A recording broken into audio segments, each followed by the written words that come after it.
Bismillahirrahmanirrahim.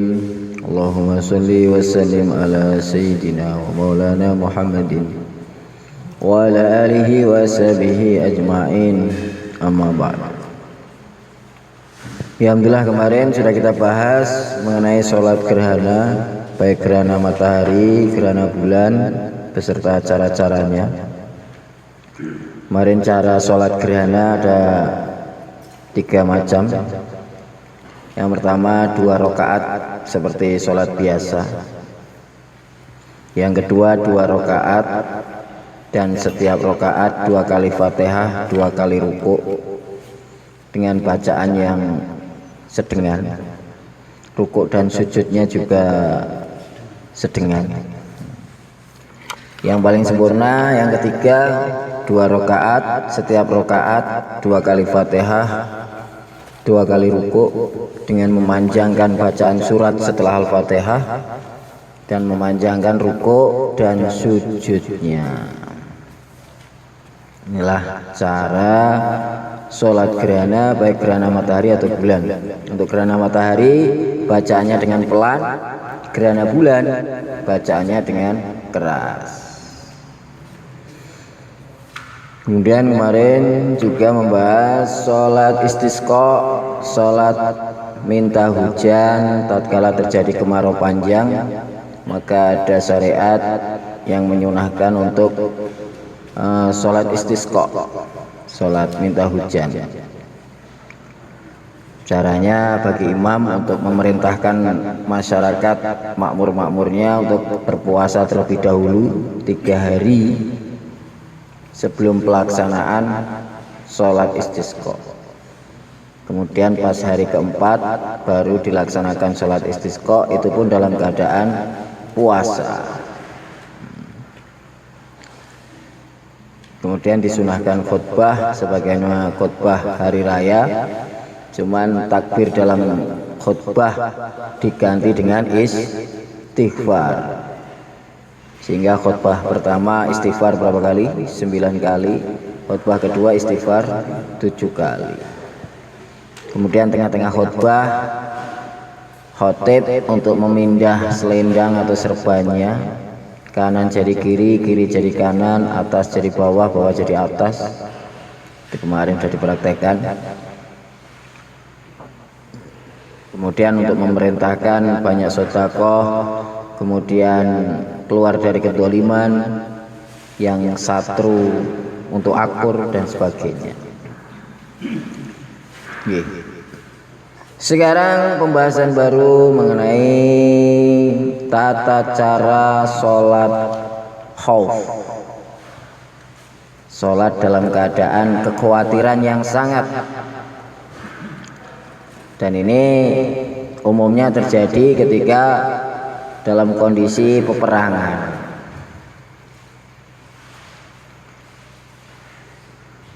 Dan nanti yang ketiga, nanti ada 3 jenis macam sholatnya. Kalau yang betul-betul dalam berkecamuk, nanti sholatnya terserah model apa saja. Dan sebenarnya nanti tidak harus ketika dalam peperangan saja, bisa juga tidak perang.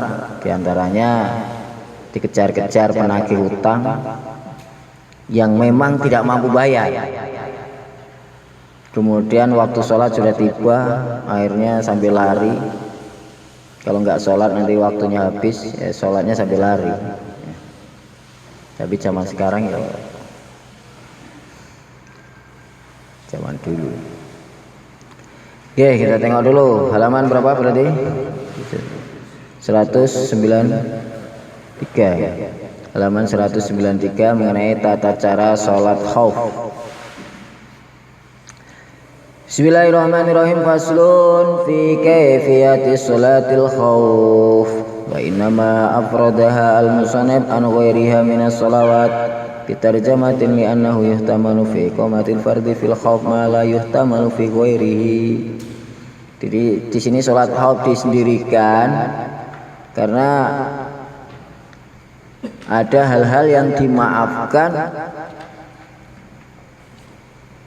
yang tidak bisa dikerjakan dalam sholat fardu. Seandainya dikerjakan dalam sholat fardu bisa membatalkan, tapi dalam sholat khauf ini nanti ada hal-hal yang dimaafkan. Menjelaskan tentang tata cara melaksanakan sholat khauf pada situasi terancam oleh serangan musuh dalam perang. Sesungguhnya musannaf telah menyendirikan pembicaraan sholat khauf ini dari sholat-sholat yang lain, yaitu dengan sebuah pasal tersendiri, karena di dalam menunaikan fardunya sholat, di dalam sholat khauf terdapat kemurahan yang tidak didapat di dalam sholat selain sholat khauf.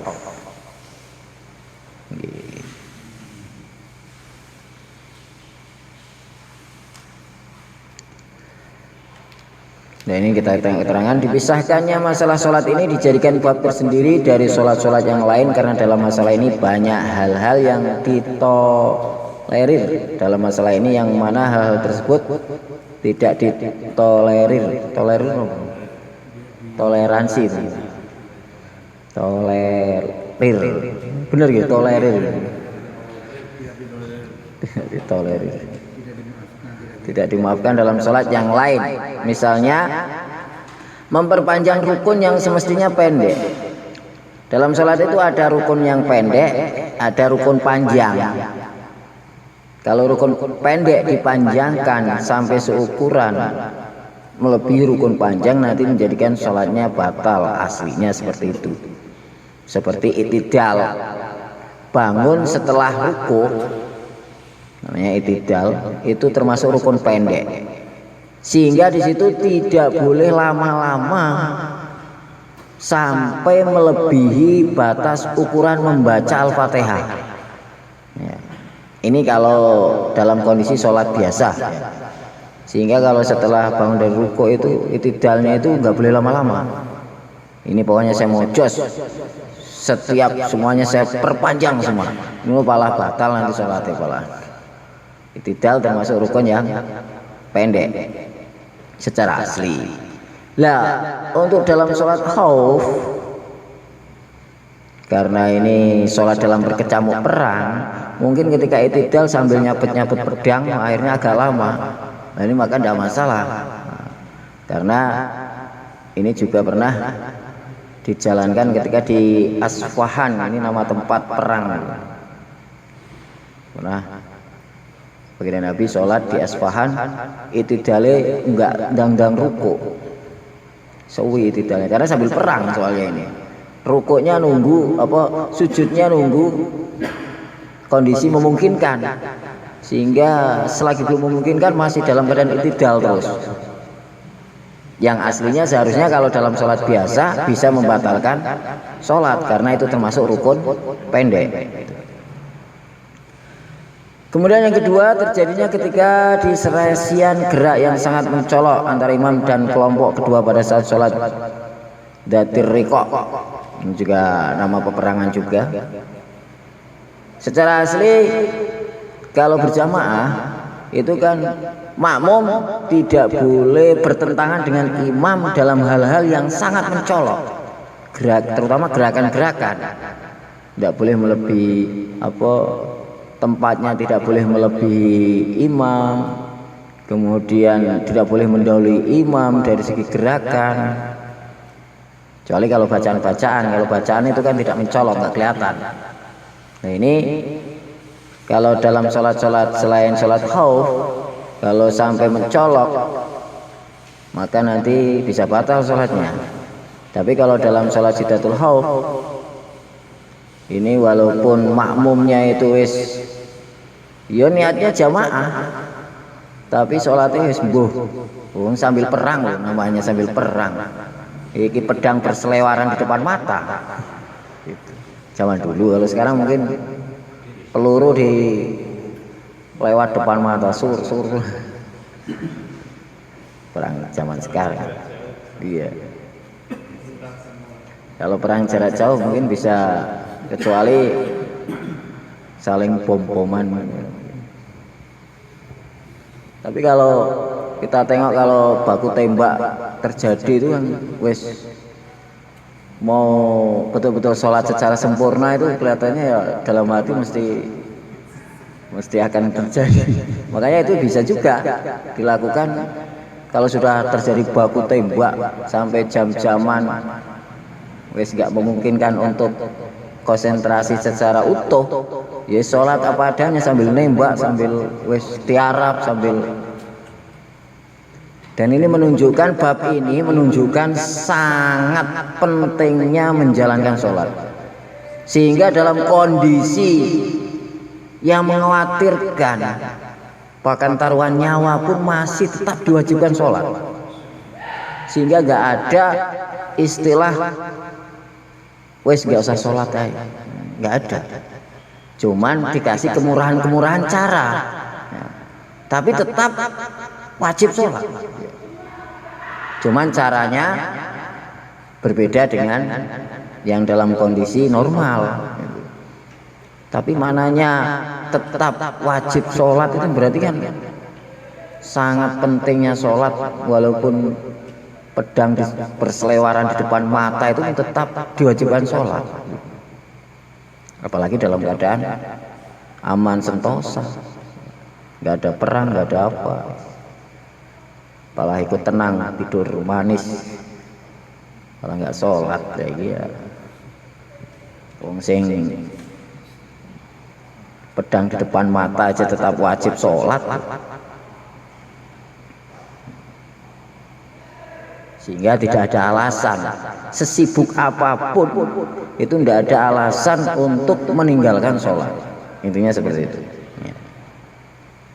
Jadi tidak ada alasan, karena ini saja yang taruhan nyawa saja itu masih diwajibkan sholat gitu.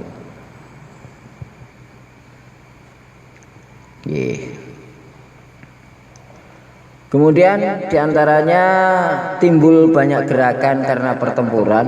Kalau dalam sholat biasa kan tidak ada masalah, berapa kali gerakan, berapa kali dianggap batal, 3 kali berturut-turut.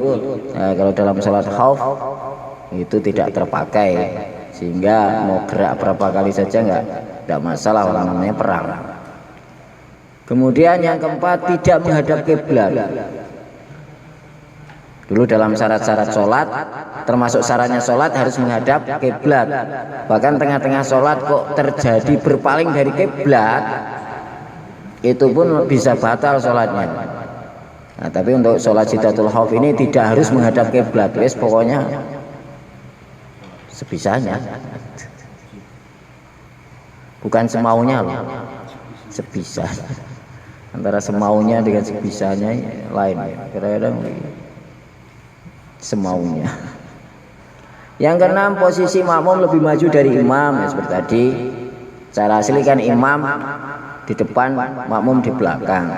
Tapi kalau dalam kondisi perang, ini juga menunjukkan bahwa pentingnya jamaah.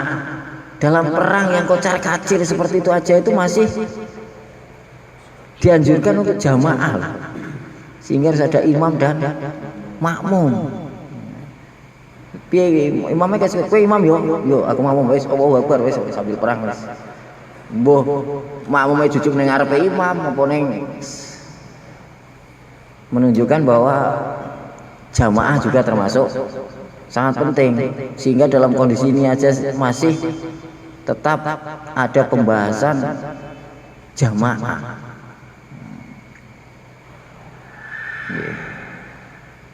Biasanya sekarang sibuk pol wis, wah wis sholat di dhewe wis notok sibuk, padahal iki perange loh, tetap dianjurkan untuk jamaah. Yang nomor 6, jarak yang saling berjauhan di antara keduanya dalam jamaah kan. Kemarin kalau di luar masjid jaraknya maksimal berapa? 300 dirok ya, 150 lah. Untuk dalam sholat khauf ini jaraknya boleh jauh melebihi daripada itu. Yang penting tahu gerakan, tapi tahu gerakan juga tidak disarankan juga nanti ujung-ujungnya. Sepenting niat, satunya niat jadi imam, satunya niat jadi makmum. Mbuh engko rampungin dhisik sapa wis mbuh. Sepenting awalnya niat jadi makmum. Ya, jadi jenenge perang. Kemudian sekarang tata cara sholat khauf. Was sholatul khauf anwaun kasiratun tabluhu sittata adrubin kama fi sahih Muslim. Sholat khauf itu ada beberapa macam yang cukup banyak hingga jumlahnya mencapai 6 macam. Sebagaimana ya keterangan yang terdapat di dalam kitab Sahih Muslim. Terangan sholat khauf banyak sekali macamnya mencapai 16, bahkan sampai 16, bukan 6 saja, 16. Hanya saja yang diakomodir, bahasa dirangkum apa diperhitungkan Imam Syafi'i dalam madhabnya cuman 4 macam. Dari 16 itu 4 macam saja yang dipakai, sebab di samping pelaksanaannya cukup mudah, gerakan-gerakan yang ditimbulkan terhitung lebih sedikit, juga perawi hadisnya paling banyak. Namun demikian tetaplah boleh mengerjakan 12 yang lainnya itu, karena hadis-hadisnya juga sahih, dan beliau pun pernah menyatakan tatkala suatu hadis itu sahih maka itu madhabku. Imam Syafi'i mengatakan kalau hadisnya sahih itulah madhabku.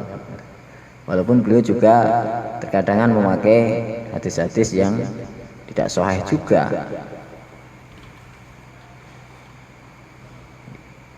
Tapi di sini musonef hanya meringkas 3 saja. Di sini musonef meringkasnya menjadi 3 macam. Keadaan yang pertama, macam yang pertama cara sholat khauf. Ini mungkin sekarang kita belum mengalami, tapi nanti kita nggak tahu kita akan menjumpai perang atau tidak. Tapi biasanya nak tentara dikirim dengan baku tembak sampai jam-jaman apa biasa gitu kalau KKB. Tapi nak temui aman mon. Saniki aman. Ini nanti kalau kita menjumpai. Tapi ilmu itu walaupun tidak diamalkan pun dengan mengetahuinya saja ini sudah suatu amalan. Jadi ada ilmu hal, ada ilmu mustakbal. Ilmu hal itu ilmu yang akan kita hadapi, itu namanya ilmu hal. Nanti hukumnya fardu ain kita mencarinya. Sehingga ketika suatu saat pernah Sayyidina Umar razia pasar. Razia bukan pedagangnya, bukan barangnya, tapi razia siapa yang nggak paham jual beli nggak boleh jualan, harus suruh belajar dulu. Berarti kalau pedagang mengetahui hukum jual beli itu namanya ilmu hal bagi dia gitu. Kalau kita petani mengetahui ilmu petani, pengeluaran zakat dan sebagainya, itu namanya ilmu hal bagi kita. Mau nikah berarti harus tahu hukum-hukum nikah, itu namanya ilmu hal. Dan ilmu hal ini jadi fardu ain bagi kita. Orang itu yang akan kita hadapi kan. Nah, sedangkan yang ilmu mustakbal termasuk ya ini nanti hukumnya fardu kifayah. Hukumnya fardu kifayah. Ya, keadaan yang pertama, pembagian yang pertama, cara sholat khauf ini ditengok kondisi musuh berada di mana. Dulu sudah pernah kita praktekkan ya. Keadaan musuh berada di selain arah kiblat, dan jumlahnya hanya sedikit. Sementara dalam kelompok kaum muslimin jumlahnya banyak. Sekiranya setiap kelompok dari kaum muslimin tersebut mampu untuk mengadakan perlawanan terhadap mereka, terhadap kelompok musuh, maka di dalam situasi demikian imam hendaknya mengelompokkan mereka menjadi 2 kelompok. Satu kelompok berdiri di hadapan musuh untuk menjaganya, dan sekelompok lainnya berdiri di belakangnya imam. Kemudian imam sholat bersama kelompok yang berada di belakangnya 1 rakaat. Lalu sehabis berdirinya imam untuk melaksanakan rakaat yang kedua, hendaknya kelompok tersebut yang berada di belakang imam menyempurnakan sendiri-sendiri sholatnya yang masih tertinggal, menyelesaikan sendiri, imamnya nunggu. Dan kelompok ini lalu berjalan sesuai melaksanakan sholatnya menuju ke arah musuh untuk menjaganya. Sementara kelompok yang lainnya yang telah melaksanakan menjaga di dalam rakaat yang pertama segera datang menyusul, kemudian imam sholat 1 rakaat bersama kelompok yang lain tadi. Ini kalau rakaatnya 2 rakaat. Kalau rakaatnya 4 berarti ya 2-2. Kalau rakaatnya 3 terserah mau 1 rakaat atau 2 rakaat, nanti tergantung disepakati. Ini kalau musuhnya tidak di arah kiblat. Misalnya kita di sini, musuhnya orang Maspati sana. Musuhnya orang Maspati atau orang Winong yang siap menyerang ke Temboro.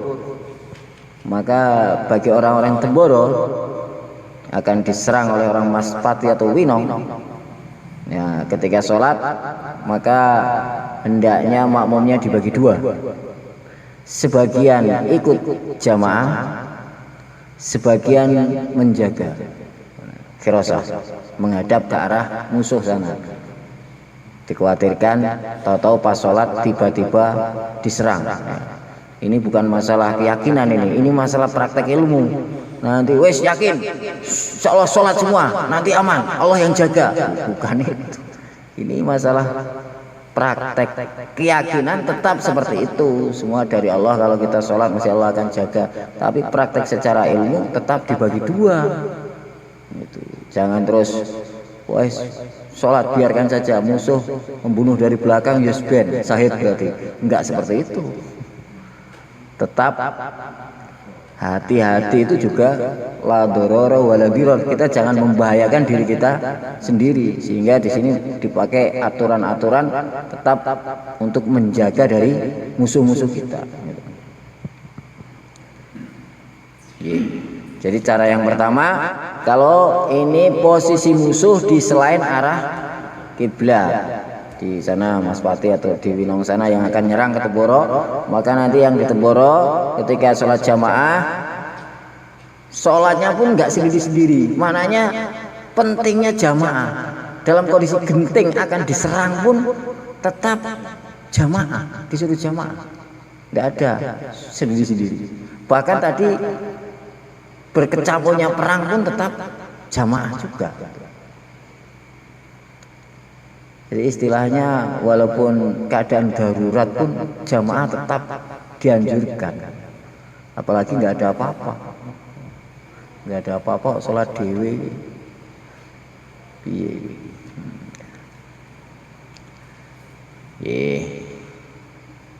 Kemudian dibagi 2, nanti separuh ikut sholat berserta imam. Kalau jumlahnya 2 rakaat berarti 1 rakaat berserta imam. Ketika rakaat kedua imam berdiri, makmum berdiri, maka imam diam aja, berdiri tapi sambil diam, makmum teruskan sendiri. Setelah selesai salam, ganti dia khirasah, jaga yang jaga, ganti sholat beserta imam. Imam dapat 1 rakaat, duduk. Makmum karena baru 1 rakaat, berdiri lagi nambah sendiri. Makmumnya, imamnya diam aja. Nanti pas makmumnya sudah sama-sama duduk, nanti salam, baru salam bareng.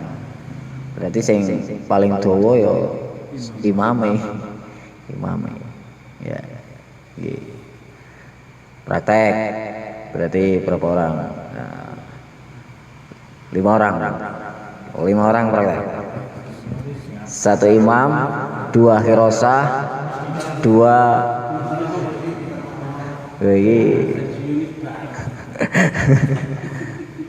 iki musuhe ning kono iki. 1 imam, 2 makmum, 2 khirasah. 2 khirasah. 2 khirasah, 2 menghadap sana. 2 orang, yang 2 sholat. Nah, imam. Oke. Hirosa. Nah, maksudnya ngono. Sholat subuh lah. Sholat subuh misalnya. Ya, dikhawatirkan akan terjadi serangan fajar sehingga sholat subuh. Oke. Timur sana. Satu rakaat. Ini enggak Hirosa. Jaga. Ya oke. Ya, satu rakaat. Ya praktek ya. Rukuk, sujud, rukuk.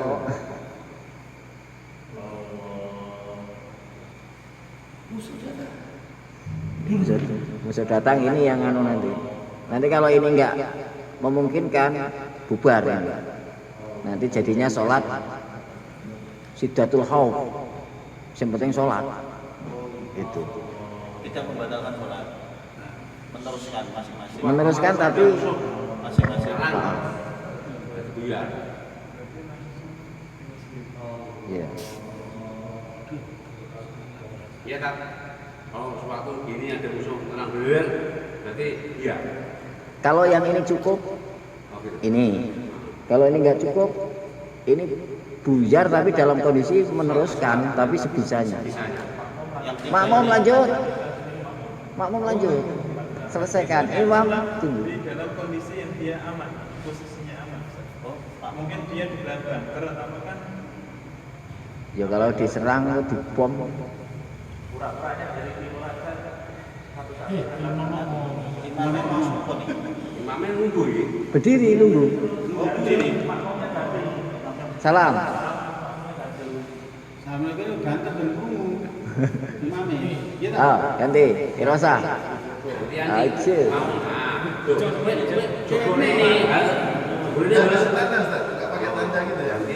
Ya yang penting tahu. Dalam peperangan. Oke, satu rakaat selesaikan bagi imam. Imam katakan. Suwini lah. Premamu.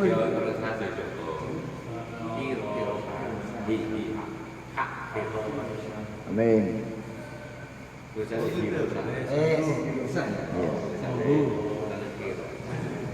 Ini kalau sholat duhur ya dikosor apa enggak?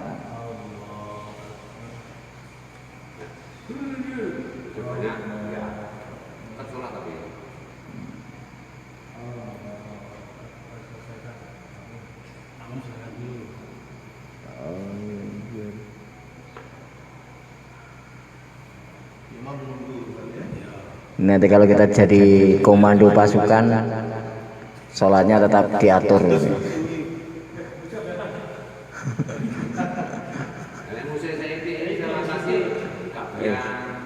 Kalau musuhnya sedikit bisa mengatasi, selesaikan. Makmumnya kan tadi sudah kunut.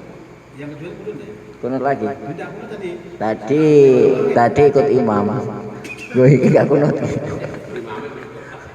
Sujud cawi berarti. Kunut juga gue. Bareng. Ya. Kalau subuh ini.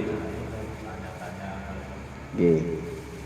Ubah musuh kan. Yang sekarang biar hari kira aku mau ujungnya kunut. G, ini cara yang pertama. Cara pertama. Dan nanti kalau musuh datang, betul-betul datang, kalau seandainya yang Hirosah tadi ini kan kalau jumlah orang Islam banyak, sekiranya bisa menghalau musuh. Maka kalau nggak bisa menghalau, yang depan pun kocar kacir ditembaki bobat mabit, wes sing iki yo bubar, tapi dalam kondisi sholat sebisanya, sambil akhirnya nanti jadilah cara yang ketiga, berubah jadi cara yang ketiga, sim penting sholat. Walaupun buh piye carane, isyarah apa rukuke kedep tok boleh. Sah. Tanpa qadha. Jadi kalau sudah dijalankan sesuai dengan aturan, maka nanti tidak ada qadha. Tetap Nanti yang belum sholat, wes langsung niat sholat, niat jadi makmum. Walaupun kondisinya wes makmum imamnya wes melayu rendi, yang tadi tetap diniatkan ikut bermakmum dengan imam tadi. Walaupun wes wacar kacir. Ini yang cara ke satu, kedua tadi.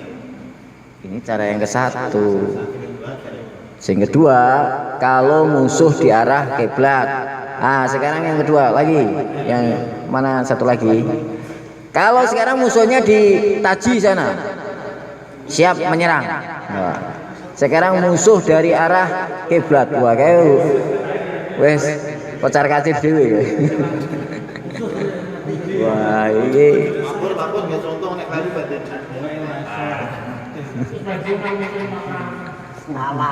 pensiun orang jogo dijogo.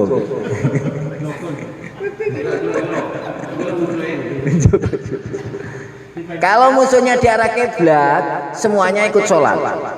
Karena kan seandainya nyerang kelihatan kan. Dua sop, dijadikan dua sop. Oke. Nanti rukuknya, model rukuknya gantian. Jangan bareng. Ketika ini rukuk, itu nanti dulu. Kalau ini sudah berdiri, maka yang itu ganti rukuk itu. Sujud nanti begitu juga. Supaya untuk menjaga kalau ada serangan mendadak kan. Ya. Tetap ada hirosah dalam kondisi sholat. Ya, oke.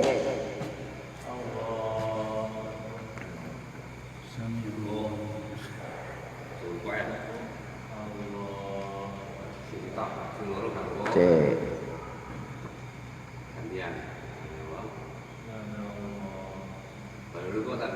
Ya, rukuk. Ya apa pola itu dah.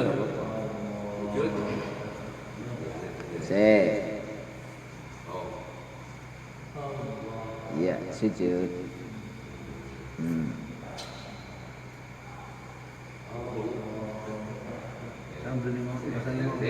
Oh, cek rosah.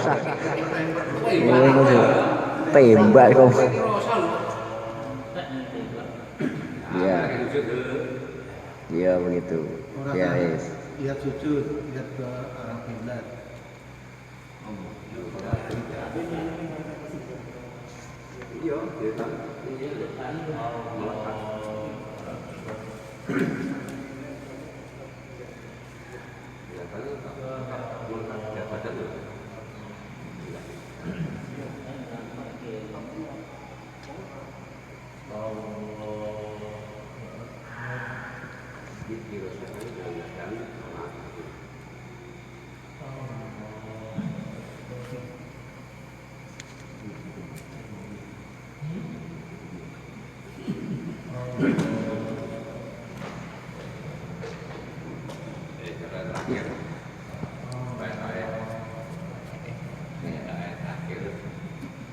Dan nggak usah pakai gamis.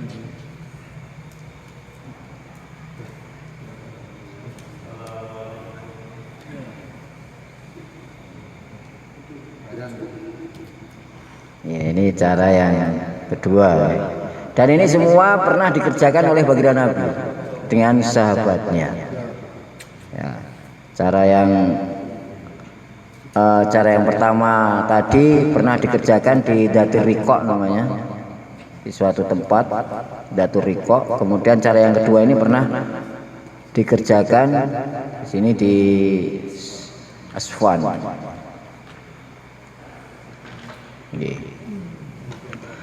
Untuk cara yang ketiga seperti tadi, ketika berkecamuk perang seharian ataupun kondisi sholat seperti ini, tahu-tahu diserang, maka buyar. Gerakannya terserah, rukuk sujudnya kedep tok, boleh. Dari salam, assalamualaikum, wes. Nggak harus, wes bebas sih bisa. Iya. Lah kan nggak ngerti imamnya wes melayu nanti bro. Loh. Nggak niat membatalkan sholat, tapi diteruskan sebisanya. Siap. Ya. Kan ini kondisi siaga 1. Kondisi siaga 1 bisa. Ya, insyaallah seperti itu.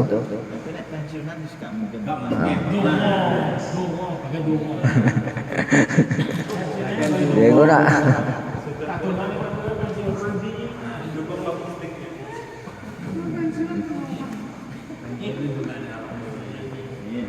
Ye, alhamdulillah. Ini para tentara nih, nak Joko demo pripun iki? Joko demo salate piye? Yes. Nanti kalau nganu bisa jadi ada jamak itu. Kalau dalam keadaan darurat sangat kan kemarin ada diperbolehkan jamak.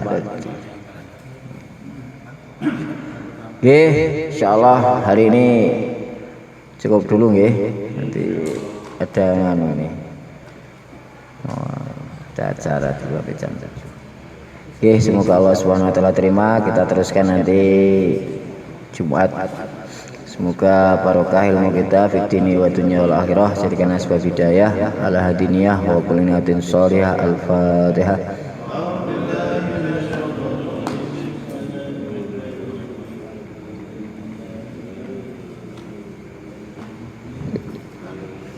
Dulu mudin bab jenazah sudah ya.